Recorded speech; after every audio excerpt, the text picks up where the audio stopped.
নমস্কার, আমি সর্বাণী। আমার বই পড়ুন বইকে ভালোবাসুন চ্যানেলে সবাইকে স্বাগত জানিয়ে আজ আমি আপনাদের পড়ে শোনাচ্ছি সাহিত্যিক বিভূতিভূষণ বন্দ্যোপাধ্যায়ের লেখা একটি ছোট গল্প চৌধুরানী। শুনতে থাকুন। চৌধুরানী। এই ইতিহাস আজকালকার দিনে শোনাবার মতো বলেই শোনাচ্ছি। যদি লিখে রেখে না দেই এ কথা কেউ জানতে পারবে না। অনেক লোকের উপকার হবে পড়লে এই বিশ্বাসেই লেখা। আমার ছেলেবেলাতে গ্রামের ওপাড়ায় রামলাল কাকার হাঁক ডাক ছিল। সমস্ত মালপাড়ার লোক তার প্রজা। তার মুখের হুকুমে 100 জোয়ান মরদ পুরুষ লাঠি হাতে এগিয়ে আসতো। শক্ত হাতে লাঠি না ধরতে পারলে তখনকার দিনে পাড়া গায়ে জমি জমা রাখা যেত না। জমি নিয়ে দাঙ্গা, জমির ফসল লুটতরাজ, এসব ছিল নিত্য নৈমিত্তিক ঘটনা। রামলাল কাকার প্রথম পক্ষের স্ত্রী আমার মায়ের চেয়ে 3 বছরের বড়। তিনি ছিলেন মায়ের সই। তাকে সইমা বলেই ডাকতাম। সইমা লোক ভালো ছিলেন বলে শুনিনি। সারা বাল্যকাল ধরে তার নিজের শাশুড়ির সঙ্গে তার জাহাবাজি ঝগড়ার কথা শুনে এসেছি। শাশুড়িরা বউয়ের ওপর অত্যাচার করে এ কথা বাংলাদেশে সবাই জানি, কিন্তু অত্যাচারিতা অনেক বধূ তখন আমার এই সইমায়ের নামে পুলকিত হয়ে উঠত। এমন এক নিপীড়িতা বধূকেই আমি বলতে শুনেছি ঘাটের পথে, বউ বলতে বউ হলো ও পাড়ার হরির মা, আমরা জন্মেছি ছাগল ভেড়া, শাশুড়িকে কি করে ছেঁচতে হয় তা দেখিয়ে দিয়েছে। তার সঙ্গিনী বললে, কাল নাকি সেজগিন্নির মুখে বউ কেরোসিনের টেমির ছাকা দিয়েছে। সেজগিন্নি তাই সহ্য করে বাপু, আমাদের মতো শাশুড়ি যদি হতো। সহ্য না করে উপায় কি বলো? জাহাবাজে বউ যে, পেরে না উঠলে সহ্য করতেই হচ্ছে বই কি। তা ধন্যী বউ বটে, আষাঢ় মাসে 2 দিন খেতেই দিলে না শাশুড়িকে। মুখে জোরে দাঁড়াবে কে সামনে? ও সেজগিন্নের কর্ম নয়। শাশুড়ির সঙ্গে ঝগড়া করার সময় রণরঙ্গিনী মূর্তি ধরে। অমন বউ ঘরে ঘরে হলে শাশুড়িরা জব্দ। আমরা পারিনি বাপু, ভয় করে, সেই জন্যেই ঝাঁটালাতি খাচ্ছে উঠতে বসতে। কাল হয়েছে কি, মুগের ডাল রোদে দেওয়া ছিল, বৃষ্টি এসেছে কখন দেখতে পাইনি। খুকির কাঁথা সেলাই করছি, সে কি গালাগাল। আচ্ছা গালাগাল দাও না হয় দিলে, কিন্তু বাপ ভাই কি দোষ করলে? তাদের তুলে গালাগাল দেওয়া কেন ভাই বলো তো? বলবো আর কি, নিজেই দুবেলা সচক্ষে দেখছি, সকর্ণে শুনছি, আর ভাজা ভাজা হয়ে গেল ভাই। এক এক সময় মনে হয় একদিকে বেরিয়ে যাই, আর ভালো লাগে না। সইমা দেখতে শুনতে ভালো ছিলেন, সবাই তাকে সুন্দরী বলতো। তার 5-6টি ছেলে মেয়ে হয়। বড় ছেলেটি বুদ্ধিমান, কিন্তু অবস্থাপন্ন ঘরের ছেলে, বিশেষ লেখাপড়া শেখেনি। অল্প বয়সে জমিদারি সেরেস্তায় নায়েবি কাজে ভর্তি হলো। এই সময় সইমা মারা গেলেন। রামলাল কাকা আবার বিবাহ করলেন। কয়েক বছরের মধ্যে 3-4টি ছেলে মেয়েও হলো। কিছুদিন পরে রামলাল কাকা আবার বিপত্নিক হলেন এবং প্রায় সঙ্গে সঙ্গেই আবার বিবাহ করলেন। তৃতীয় পক্ষের স্ত্রীরও 5-6টি ছেলে মেয়ে হলো। মাঝের পক্ষের প্রথম সন্তানের নাম আশালতা, বেশ সুন্দরী মেয়ে। রামলাল কাকা তৃতীয় পক্ষে বিবাহ করবার কিছুদিন পরেই আশালতার ভাই বোনগুলি একে একে মারা গিয়ে বেঁচে রইল কেবল সে নিজে।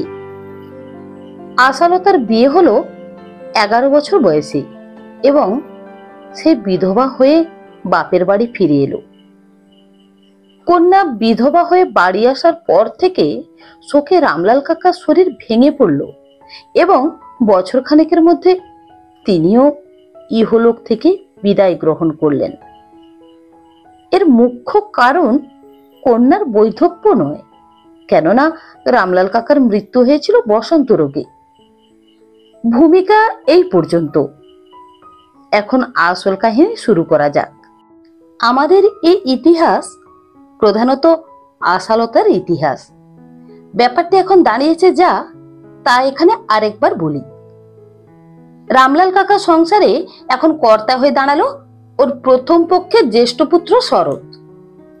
শরতের তখন বিয়ে হয়েছে এবং দুটি সন্তানও হয়েছে। শরতের ছোট ভাই সনতও লেখাপড়া শেখেনি, সেই গ্রামে ধানের ব্যবসা করে। প্রথম পক্ষের মেয়ে কয়টির বিবাহ হয়ে গিয়েছে, তারা সকলেই শ্বশুর বাড়িতে। রামলাল কাকার তৃতীয় পক্ষের ছেলে মেয়েগুলির বয়স কম। বড়টি ছেলে, তার বয়স এই সময় 8। রামলাল কাকা সম্পত্তিওয়ালা লোক ছিলেন। বড় ছেলে শরৎ এমন দুষ্টু ফন্দি সব আঁটতে লাগলো যাতে তার নাবালক বৈমাত্রেয় ভাই বোনগুলি সম্পত্তির উপসত্ত্ব থেকে বঞ্চিত হয়। বিমাতার কোনো কথা এ সংসারে খাটে না, তার বয়সও খুব বেশি কিছু নয়। শরৎ জমি মৌরসি বন্দোবস্ত করতে লাগলো মোটা টাকা নিয়ে, পুকুর জমা দিতে লাগলো নিকিরিদের কাছে মোটা টাকা নিয়ে, গোলার ধান বিক্রি করে ফেলতে লাগলো আড়তদারদের কাছে, তাতে পেতে লাগলো মোটা টাকা। গাছের নারকোল সুপুরি বিক্রি করতে লাগলো কলকাতায় যারা মাল চালান দেয় তাদের কাছে। অথচ ওর বিমাতা বা বৈমাত্রেয় ভাই বোনগুলির পরনে কাপড় নেই, স্কুল পাঠশালায় যাবার বন্দোবস্ত নেই। যা টাকা পাওয়া যাচ্ছে ওরা তো তার ন্যায্য অংশীদার, অথচ শরৎ বা সনদ সে চিজ নয়। সোজা পথে হাঁটার অভ্যেস নেই তাদের। বিমাতা মুখ ফুটে কিছু বলতে সাহস করে না নিজের চেয়ে বেশি বয়সের সৎ ছেলেদের কাছে। এভাবেই অরাজকতা চলল বছর 2। শরতের বিমাতা মুখ বুঝে সহ্য করেন। তিনি গরিব ঘরের মেয়ে, তৃতীয় পক্ষে স্ত্রী হয়ে এসেছিলেন এ সংসারে। যা জোর ছিল এখানে, বিধবা হওয়ার সঙ্গে সঙ্গে সেটুকু গিয়েছে।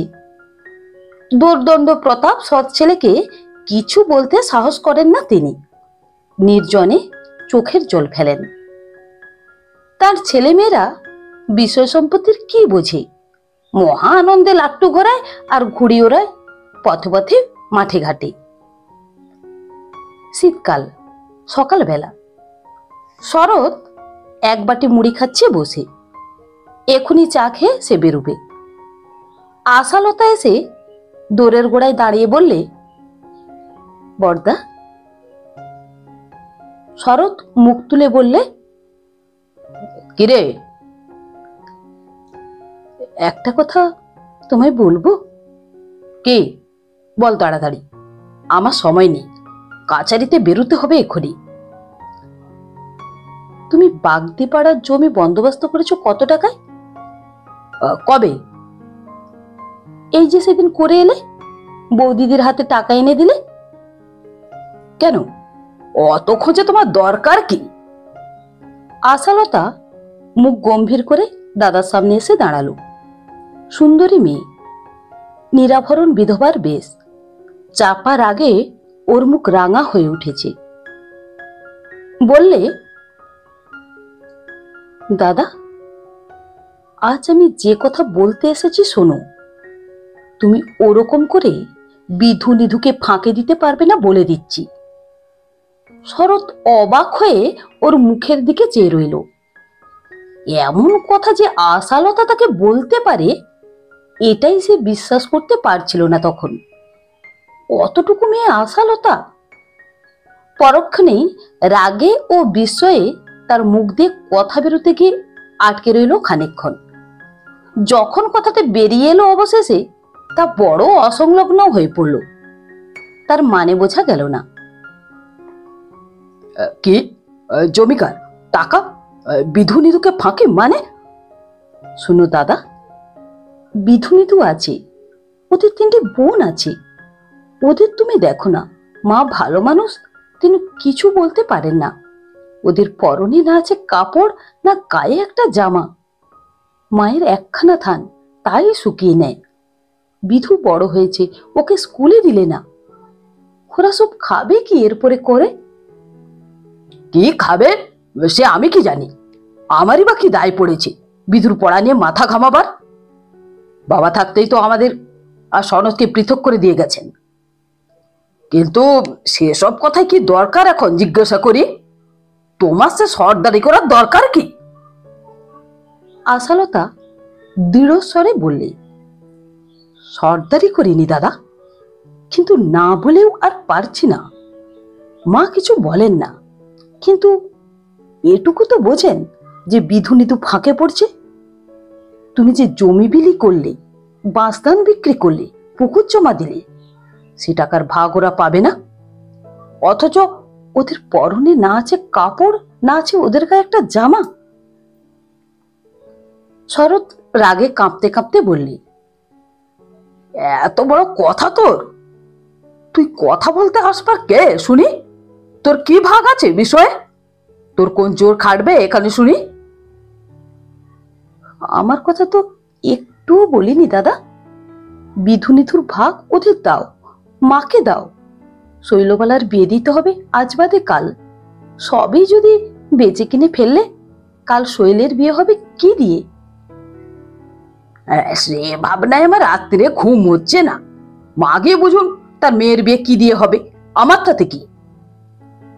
এই কথা তোমার উপযুক্ত হলো দাদা। শৈলের বিয়ে না হলে কার মুখ আসবে, মার না তোমার? লোকে বলবে উমুকের বোনের বিয়ে হলো না, ধুমসি করে রেখেছি। রাগ করো না দাদা, তোমার পায়ে পড়ি। আমার কিছু চাইনি, একবেলা দুটো আলো চালের ভাত, একখানা কাপড়। কিন্তু বিধু নিধুকে স্কুলে দাও, এরপর ওরা করে খাবে কি? তোমারই দোষ দেবে লোকে, আমাকে কেউ বলতে আসবে না। ভেবে দেখো। শরৎ একটা বড় ধাক্কা খেলো এই দিনটিতেই। এতদিন তার বিশ্বাস ছিল যে সেই যখন সংসারের কর্তা, সে যা করবে তাই হবে। অবশ্যই বাবা তাকে ও শরৎকে পৃথক করে দিয়ে গেছেন, কিন্তু হঠাৎ পরলোক গমন করাতে পাকাপাকি কিছু করে যেতে পারেননি বিষয় আশয়ের। নগদ টাকার দরকার হলেই জমি বিলি, ধান বিক্রি, ইচ্ছামতো খাজনা আদায় ইত্যাদি করলে বাধা দিচ্ছে কে তাকে? বিমাতা বাধা দিতে সাহস করবেন না, হাবদা গাবদা ভীতু মানুষ। আজ সে দেখলে এমন একজন আছে যে তার আঙুল উঁচিয়েছে ওর ইচ্ছার বিরুদ্ধে, ওর খেয়াল খুশির বিপক্ষে। আর সে কিনা আশালতা, যাকে কাল দত্তমশাইয়ের পাঠশালাতে হাত ধরে জোর করে নিয়ে গিয়ে বসিয়ে রেখে এসেছে। কেননা ও পাঠশালায় যাবার নামে কেঁদে আড়ষ্ট হয়ে যেত। সেদিন সন্ধ্যাবেলা ছোট ভাই সনদকে ডেকে বললে, আশার কাণ্ড শুনেছিস কি? ও নাকি আমাকে দেখে নেবে, আমি নাকি নিধু বিধুকে ফাঁকি দিয়ে বিষয় আশয়ের বিলি ব্যবস্থা করছি। ওইটুকু মেয়ের এত বড় আস্পর্ধা! তাই তো, এর একটা বিহিত করতে হবে সনদ। আশার কি জোর খাটে এ সংসারে? তা বলে দেখো, তুইও বলবি, আমার সঙ্গেই বলবি। বেশ, কালই সকালে যাব, ওকে তাড়িয়ে তবে আর কাজ। বড্ড বার বেড়েছে ওর, আমাকে একেবারে অবাক করে দিয়েছে আজ। আমি বলবো এখন বুঝি? বুঝিয়ে টুঝিয়ে বলার কিছু নেই, ওকে বিদেয় করে দেব কালই। বেশ। সনদ তখন দিব্যি রাজি হয়ে গেল, কিন্তু সকালে এসে বললে, দাদা, ওই যে কাল বলেছিলে আশাকে বলবার কথা না? হ্যাঁ, তা কি? আমি ওসব পারবো না, তুমি যা হোক করো। সে হবে না, তোকেও বলতে হবে। আমি ভেবে দেখলাম ওসব কথার মধ্যে আমার না থাকাই ভালো। তুই আশাকে ভয় করিস না মাকে ভয় করিস? কাউকে ভয় করিনি। মা আমাদের দুজনকে ভয় করে চলে দাদা, সে তুমি জানো। মা সাতেও নেই পাঁচেও নেই, নিরীহ প্রাণী, তাকে আবার ভয় করার কি আছে? তবে তুই কেন বলবি না আশাকে? না দাদা, আশা আমাদের কোল পোছা বোনটা, ওর মা নেই, বাপ নেই, স্বামী পুত্র নেই। আমি ওকে ওসব কথা বলতে পারবো না। শরৎ মুশকিলে পড়ে গেল। দুই ভাই একযোগে কাজ করলে যে জোর পৌঁছতো, সে তো পৌঁছলও না। তার উপর সে দেখলে আশার ব্যাপার নিয়ে বাড়াবাড়ি করতে গেলে সনতের সঙ্গেও মনোমালিন্য হওয়া বোধহয় বিচিত্র নয়। সনত এত দরদ দেখাবে আশার উপরে তা কে জানে। একেবারে গদগদ গোদাবরী, বলি হারি। কিন্তু শরতের এ ধারণা ভুলও বটে, আবার নয়ও বটে। সেই দিনে সনত আশাকে সিঁড়ির নিচে ঘরে নির্জনে ডেকে বললি, তুই কি বলেছিস দাদাকে? কেন, কি বলবো? চোখ রাঙিয়েছিস শুনলাম। ও মা, মাথা কুটে মরবো ছোড়দা। আমি চোখ রাঙাবো বর্দাকে? আমি ন্যায্য কথা বলেছি। কি কথা শুনি? আশা সব ব্যাপার বললে, বলে কাঁদতে লাগলো। সনৎ বললে, কেঁদে মরছিস কেন তুই? না ছোড়দা, তুই বল, আমি কি অন্যায় কথা বলছি? তাই তো। আহা, মার কষ্ট দেখলে বুক ফেটে যায় ছোড়দা। তুই বল, বর্দা এতগুলো টাকা পেলেন জমি বিলি করে, জিনিস বিক্রি করে, একটা পয়সা মার হাতে দিয়ে বলেছেন, মা তুমি একাদশীর দিন একটু মিষ্টি কিনে খেও, কি শৈলকে একটা ফ্রক কিনে দিও। আহা, কিছু পরার নেই ওর। শাড়ির পা জুড়ে জুড়ে আমি সেদিন ওর একটা ফ্রক করে দিয়েছি, তবে পরে বাঁচে। কে আছে চোরদা ওদের মুখের দিকে তাকাবার? মা তো ওই হতগজ। হতগজ না, ভালো মানুষ, তার মানেই তাই। তুমি গায়ে আগুন ঢেলে দাও, রা কাটবে না। এদিকে বিধু নিধু শৈল ভেসে যাক। তা তুই আমাকে বললি না কেন? আমি দাদাকে বলতাম। তুইও ওই একরকম ছোড়দা, তোর দ্বারা হতো না। সনৎ আশাকে যতই স্নেহ করুক, সে বেশি দিন বাঁচেনি। সেই বছর শীতের শেষে নিউমোনিয়া হয়ে 7-8 দিন ভুগে সে মারা গেল। আশা দিনরাত রোগীর পাশে বসে সেবা করত, সারা দিন নাওয়া খাওয়া ভুলে গিয়ে। মজুমদার গিন্নির মুখে আমি এ কথা শুনেছি, কারণ সে সময় দেশে থাকতাম না। মজুমদার গিন্নি যার খুঁত ধরতেন না, সে সত্যি একজন বুদ্ধ বা খ্রিস্ট।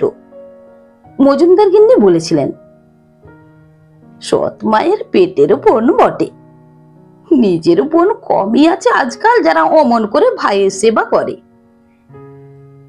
কিন্তু ওর মুখে এইটুকু কথার মূল্য অনেকখানি। সনতের মৃত্যুর পরে সংসারে শরতের একাধিপত্য দৃঢ়ভাবে প্রতিষ্ঠিত হলো। বাধা দেবার আর কেউ রইল না। রামলাল কাকার বিষয় সম্পত্তির মধ্যে যা ছিল, সনতের মৃত্যুর পরে সংসারে শরতের একাধিপত্য দৃঢ়ভাবে প্রতিষ্ঠিত হলো। বাধা দেবার আর কেউ রইল না। রামলাল কাকার বিষয় সম্পত্তির মধ্যে যা ছিল ভালো, যে জমার খাজনা বিনা মোকদ্দমায় সহজে আদায় হয়, যে পুকুরের মাছ বাড়ে এবং শুকোয় সকলের শেষে, এক কথায় দুধের সবটুকু শরৎ গ্রাস করতে উদ্যত হলো। আবার আশালতাকে গিয়ে দাঁড়াতে হলো ওর কাছে। শরৎ চিৎকার করে রেগে তক্তপোষ চাপড়ে কথা বলে, আশা ধীরভাবে মৃদুস্বরে কথা বলে। শরৎ দিন দিন বিস্মিত হচ্ছে। কে জানতো সেই আশা এই মানুষ?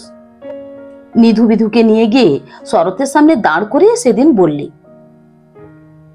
ছেলে দুটো যে একেবারে বয়ে গেল, এরা করে খাবে কি? এদের উপায় কিছু করেছো বর্দা?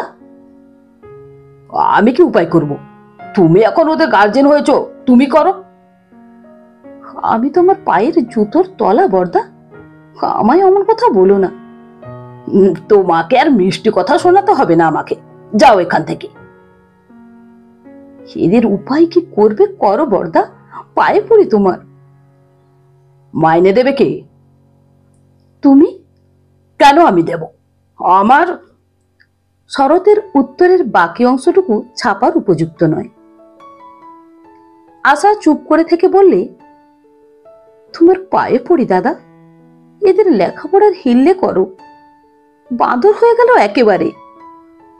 তবে তো আমার। শরতের উত্তরটুকু ছাপবার পুনরায় অযোগ্য হলো।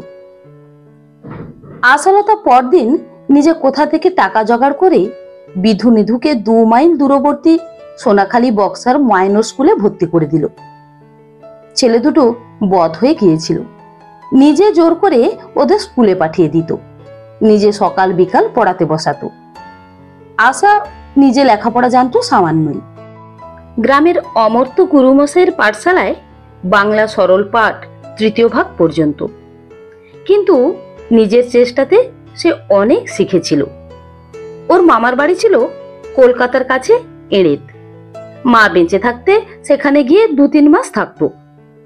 এড়েত থেকে একবার মামিমার সঙ্গে দক্ষিণেশ্বর গিয়েছিল। রামকৃষ্ণ পরমহংসের কথা শুনেছিল। আমি অন্তত ওর কাছে একখানা কথামৃত দেখেছি। আশা রামায়ণ মহাভারত পড়তো, গীতা দুবেলা পড়তো, বাংলা কবিতা কিছু কিছু পড়তো। সদমাকে বলতো, নিধু খুব বুদ্ধিমান মা, ওকে পড়ালে মানুষ হবে। মা বলতো, বিধুকে কেমন দেখলি? বুদ্ধি নেই এর মতো, তবে কিছু হবেই, তুই চেষ্টা কর, হয়ে যাবে। আশা যেন উঠে পড়ে লেগে গেল নিধুকে মানুষ করতে। শয়নে স্বপনে ওর এই একই ভাবনা। নিধুর এতটুকু বেচাল দেখলে নিজে শাসন করে, কড়া পাহারায় পড়াশুনো করায়, একদিন স্কুল কামাই করলে ভাত দেওয়া বন্ধ করে দেয়। অথচ আশা আর বিধু নিধুর বয়সের তফাৎ খুব বেশি নয়, 8 বছরের কি 10 বছরের। পাড়ার লোকে বলতো, ওদের মা আর কি করে, আশা ওদের দিদিকে দিদি আর মাকে মা। শরৎ চেষ্টা ত্রুটি করেনি ওদের সম্পত্তি ফাঁকি দেবার। আশা না থাকলে ওরা পথের ফকির হতো, এক কথায় কোনো ভুল নেই। শরৎ অত্যন্ত কুচরিত্রের লোক, মদ এবং আনুষঙ্গিক সব কিছুই তার ছিল। একবার মদ খেয়ে বিধুকে ডেকে বললে, বিধু, এই কাগজখানাতে একটা সই দিতে বল মাকে। বিধু একে বরদাকে ভয় করে, তার উপরে মাতাল অবস্থায় বরদা অধিকতর ভয়ের কারণ ভালোই জানে সে। সুতরাং বিনা বাক্য ব্যয়ে সে কাগজখানা মায়ের কাছ থেকে সই করিয়ে নিয়ে এসে দিলে। শরৎ চলে গেল। এর দিন 10 পরে আশা নাইতে গিয়ে দেখলে ওদের ঘাটের ধারের বাগানে 7-8 জন লোকের জটলা। 5 জন কাঠুরে গাছ কাটছে, 2 জন লোক দাঁড়িয়ে লোক খাটাচ্ছে। আশার সঙ্গে ছিল গোয়ালপাড়ার কালী গোয়ালিনী। সে কালীকে বললে, পিসি, গিয়ে জিজ্ঞেস করো তো ওরা গাছ কাটছে কেন?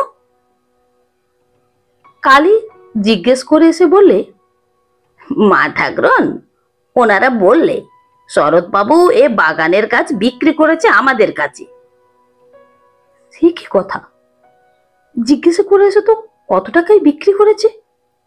কালী আবার গেল এবং ফিরে এসে বললে, 300 টাকায় মা ঠাকরন।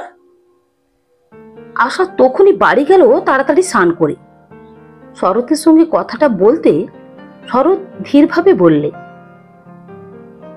কেন, তোমার সব জানতে হবে নাকি? তুমি বাড়ির কে? মার ভাগ মা সই করে বিক্রি করেছেন, নাবালকদের ওছি হয়ে। কত টাকা দিয়েছো মাকে? সে কোজে তোমার দরকার নেই, জিজ্ঞেস করে এসো। তাছাড়া ও বাগানের গাছ কেটে বিক্রি করার কি ক্ষমতা আছে তোমার? 50-60 টাকার ফল বিক্রি হয় বছরে, কেন ও বাগানের গাছ কেটে বিক্রি হবে? মা সই দিয়েছে। তোমার কাছে আমি সে কৈফিয়ত দিতে রাজি নয়, যাও তুমি। আশা ছুটে এসে সদমাকে জিজ্ঞাসা করে জানলে, কিছুদিন আগে একখানা কাগজে সই দিয়েছিল বটে, তবে কি জন্যে তার সই নেওয়া হলো তা জানেন না তিনি। হ্যাঁ, কাল বিকেলে বিধু এসে তার হাতে 30 টাকা দিয়ে বলেছিল বর্দা দিয়েছে। তিনি বাক্স তুলে রেখে দিয়েছিলেন। এই পর্যন্ত। আশা রেগে বললে, তুমি একটা আস্ত বোকা, সই দিতে বললে অমনি দিলে, আমাকে জিজ্ঞেসও করোনি কেন?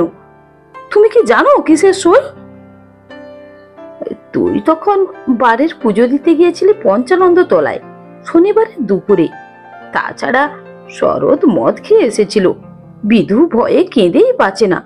জানো তো, জমের মতো ভয় করে ওরা শরৎকে। তা তো জানি, এদিকে যে দিব্যি ওদের মাথায় হাত বুলালো বর্দা। 300 টাকার বাগান বিক্রি করেছে, অথচ তার 1/3 100 টাকা তুমি পাবে, সে জায়গায় 30টি টাকা ঠেকিয়েছে মোটে। উফ, কি অন্যায় কাজ বর্দার! বোকা বুঝিয়ে দিয়েছে 30 টাকা দিয়ে। তুমি জিজ্ঞাসা করলে না কেন এ টাকা কিসের? আচ্ছা মা, এত বোকা হলে মানুষ সংসার করতে পারে? বিধু নিধু যখন পথে বসবে তখন মজা টের পাবে কে শুনি, তুমি না আমি? আশা গিয়ে তুমুল ঝগড়া বাঁধালো শরতের সঙ্গে। ফাঁকি দিয়ে গাছগুলো এভাবে জলাঞ্জলি দেওয়া, মায়ের টাকার ভাগই বা দেওয়া হয়েছে কই?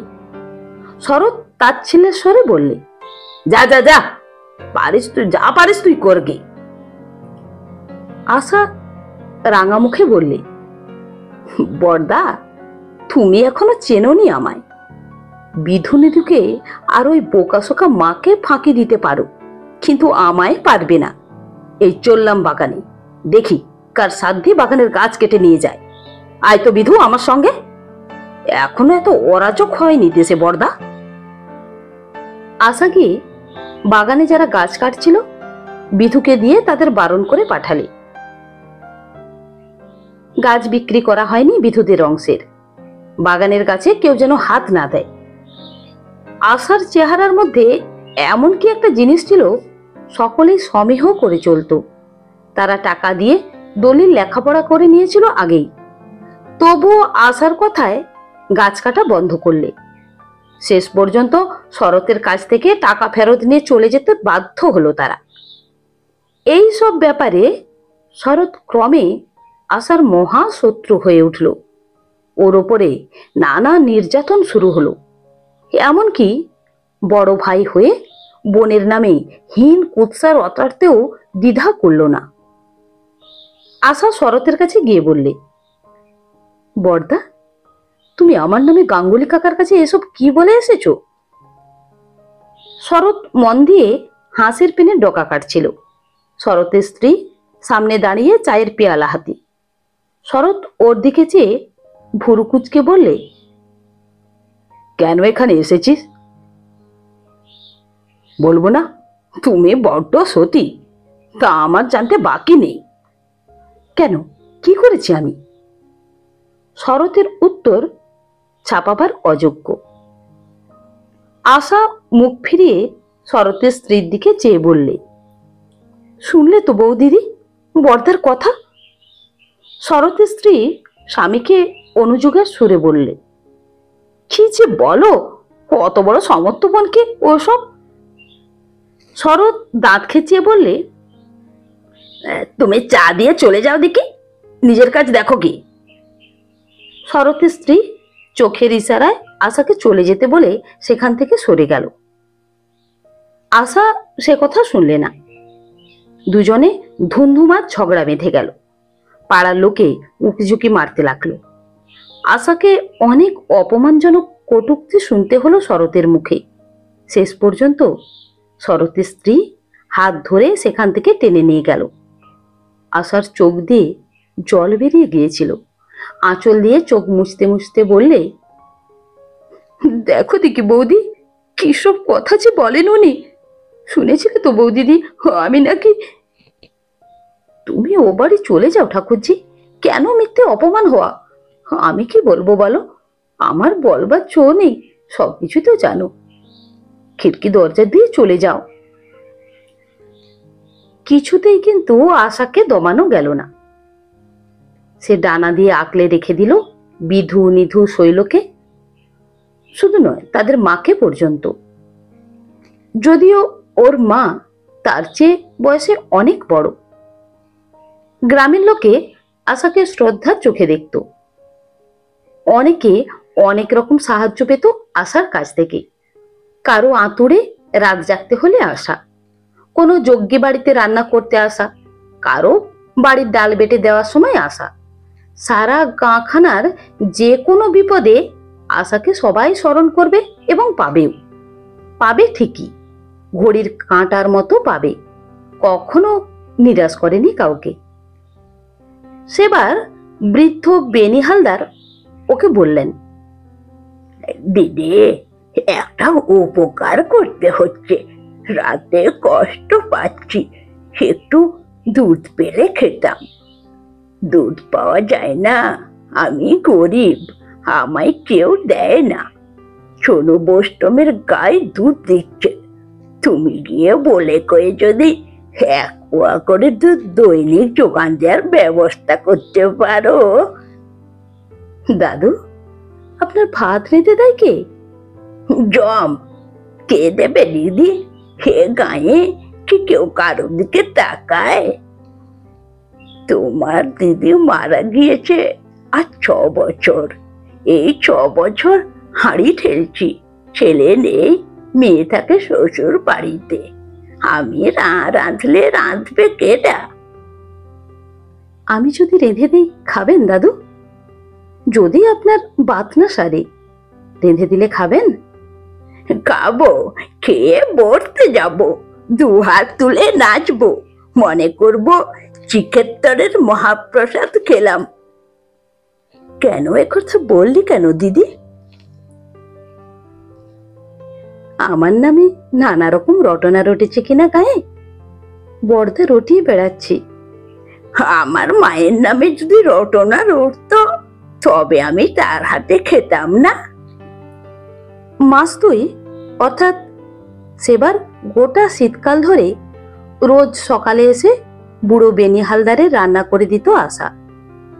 ফলে সেই শ্রাবণ মাসে যখন বেনি হালদার মারা গেলেন, তখন নিষ্কর ব্রহ্মোত্তর সম্পত্তি থেকে 2 বিঘে আমন ধানের জমি তিনি আশার নামে উইল করে দিয়েছেন শোনা গেল। এ নিয়ে মোকদ্দমা সৃষ্টি হয়েছিল। বেনি হালদারের জামাই এসে বললে, ও উইল জাল, সব সম্পত্তি তার ছেলের প্রাপ্য। আশাকে যে তাকে সম্পত্তি দিয়ে যাবেন তার শ্বশুর।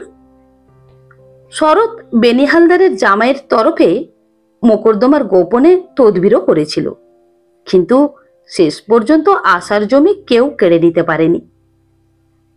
বিধুর লেখাপড়া যেটুকু হয়েছিল তা আশার চেষ্টা ও উৎসাহের ফলেই। নিধু লেখাপড়ায় খুব ভালো, ম্যাট্রিক পাস করলে বেশ ভালোভাবে। ইদানিং শরৎ সম্পূর্ণভাবে পৃথক হয়ে গিয়েছিল। এদের সম্পত্তিতে হাত দিতে সাহস করত না, আশাকে ভয় করত। সেই শরতের বউ যখন হঠাৎ মারা গেল, আশা গিয়ে শরতের সংসারে বুক দিয়ে পড়ল। ওর ছোট ছোট ছেলে মেয়েদের দেখাশুনো, রান্না করে খাওয়ানো, সব কিছু করতো আশা। অবশ্যই বেশি দিন করতে হয়নি, কারণ দ্বিতীয়বার বিবাহ করতে শরৎ 3 মাসের বেশি দেরি করেনি। আশা চোখের জল ফেলে বলেছিল, বৌদিদের যে কি খুন ছিল তা কেউ জানতো না, আমি জানতাম। পর্দার ভয়ে জুজু হয়ে থাকতো বেচারি। নিজের ইচ্ছেতে কিছু করবার কি তার উপায় ছিল? অমন বউকে পর্দা চিনতে পারলো না। 2 দিন যেতে না যেতেই অমনি বিয়ে করে নিয়ে এলো। মাঘ মাসের শেষ। আশা শরতের বাড়ি গিয়ে বললে, বর্দা, তোমায় যেতে হচ্ছে একবারটি। কোথায় যাব? বিধুর বিয়ের জন্য হাঁটাহাঁটি করছে 7 বেড়ের দুঃখীরাম চৌধুরী, একবার গিয়ে মেয়ে দেখে এসো। আমি যাব? তবে কে যাবে বলো? তুমি আমাদের মাথার মণি, বংশের বড় ছেলে, আমাদের সকলের অভিভাবক। তুমি যা ঠিক করবে ওর বিষয়ে তাই হবে। যাও গিয়ে দেখে এসো বর্দা। শরৎ খুশি হয়ে মেয়ে দেখে এসে সব ঠিকঠাক করলে বিয়ের ব্যাপারে। ফাল্গুন মাসে বিধুর বিয়ে হয়ে গেল। বৈশাখ মাসে সরাটি ফুলসরার পাঁচানি জমিদার বাড়ি থেকে নিধুর বিয়ের সম্বন্ধ এলো। কেননা নিধু ভালো ছেলে, সেবার আয়ে পরীক্ষা দেবে। আশা আবার গিয়ে শরৎকে ধরলে। শরৎকে বললে, বর্দা, বিয়ে তুমি দিয়ে দিও যদি মেয়ে ভালো হয়, কিন্তু নিধুকে যেন তারা আরো পড়ান, পয়সা কড়ি আমাদের দিতে হবে না। মেয়ের বাবাকে এই কথাটা বলো বর্দা। নিধুর বিয়ে হয়ে গেল এখানেই। ওরা নিধুকে বিয়ে পড়বার খরচ দিতে লাগলো। যেবার নিধু বিয়ে পাস করে শ্বশুরের যত্নে এমএ আর আইন পড়তে ভর্তি হলো ইউনিভার্সিটিতে, আশা সেবার খুব অসুখে পড়ল। ভাদ্র মাসের শেষ, খুব বর্ষা। নিধু কলকাতায়, বিধু মিরপুরের জমিদারি কাছারিতে কাজ করে। সস্ত্রীক সেখানেই থাকে। বাড়িতে কেবল বিধুর মা আর ওদের সকলের ছোট অবিবাহিতা বোন দুলা। আশা ডাক্তার ডাকতে দেবে না। বিধু সামান্য রোজগার করে, ডাক্তারের খরচ পাবে কোথায়, এমনি সেরে যাবে। রোগ হঠাৎ বেঁকে দাঁড়ালো। দুলা দৌড়ে গিয়ে শরৎকে ডেকে নিয়ে এলো। শরৎ এসে বললে, কি হয়েছে মা, আশার অসুখ নাকি? ওদের মা কেঁদে বললে, বাবা শরৎ, তুমি বাঁচাও আমার আশাকে। ও আমার মেয়ে নয়, ও বিধু নিধুদের মা। আমি তো মিথ্যে মা হয়েছিলাম। কি করলাম কার? ওই করেছে সব। সর্বস্ব বিষয় বিক্রি করে দাও, আমার মাকে বাঁচিয়ে তোলো। দুপুর থেকে মা আমার অজ্ঞান হয়ে আছে, 5 সাড়ে 5 জ্বর, লোক চিনতে পারছে না, বিছানা হাতড়াচ্ছে। এসব 8-10 বছর আগেকার কথা। বিধু এখন চালের কল আর আড়ত করে অবস্থা ফিরিয়ে ফেলেছে। নিধু ডেপুটি ম্যাজিস্ট্রেট, বারাসাতে পরিবার নিয়ে আছে সম্প্রতি। বড়দিদির কথা বলতে বলতে এখনো ওদের চোখ দিয়ে জল পড়ে। আশার স্মৃতি আমাদের গ্রামের আকাশ বাতাস ছেয়ে আছে। এখনো সকলে বলে, সৎ বোন হলেই কি খারাপ হয়, না সৎ মা সৎ ভাই হলে খারাপ হয়? আশাকে দেখেছো তো? বন্ধুরা, আমার এই গল্প পাঠ যদি আপনাদের ভালো লেগে থাকে, তাহলে আমার গল্পটিতে একটি লাইক দিয়ে আমার চ্যানেলটি সাবস্ক্রাইব করে আমার সঙ্গে থাকার অনুরোধ রইল। নমস্কার।